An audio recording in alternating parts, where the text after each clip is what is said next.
இதுக்கு முன்னாடி ஒரு வீடியோ போஸ்ட் பண்ணியிருந்தோம். அதில் வந்து 5D வந்து பல்வரைசராக யூஸ் பண்ணலான்னு. அப்போ நிறையா பேர் கமெண்ட் பண்ணியிருந்தது, இன்புட்டுக்கு ஒரு ட்ரே தான் இருக்குது, இதில் எப்படி நீங்கள் பல்வரைசராகவும் யூஸ் பண்ணுவீங்க அப்படின்னு நிறைய பேர் கேட்டிருந்தீங்க. அது எப்படின்னு பார்க்கலாம் வாங்க. இப்போ இதில் தட்டு விட்டிங்கன்னா இது வழியாக அவுட்புட் வரும். ஸோ இது ரொம்ப நார்மல். ஸோ இப்போ இதை எப்படி அரிசியை வந்து பல்வரைஸ் பண்ணணுன்னா, இப்போ இதே இடத்துல இதை க்ளோஸ் பண்ணிவிட்டு சேம் டைம் இங்கே ஒரு பிளேட் கொடுத்துருப்போம். ஸோ இந்த பிளேட்டையும் நீங்கள் க்ளோஸ் பண்ணிட்டீங்கன்னா, இந்த பிளேட்டையும் க்ளோஸ் பண்ணிவிட்டு இப்போ இங்கே அரிசியை கொட்டிட்டு எந்த அளவுக்கு உள்ளே போகணும் அப்படிங்கிற அளவுக்கு ஓப்பன் பண்ணி விட்டுட்டிங்கன்னா ஆட்டோமேட்டிக்காக உங்களுக்கு அரிசி வந்து பல்வரைஸ் ஆகி இந்த இடத்துல பேக்ரவுண்ட் இந்த இடத்துல அவுட்புட் வர ஆரம்பிச்சிடும்.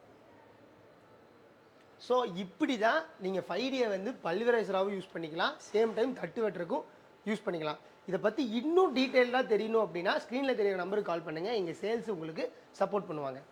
ஓகே.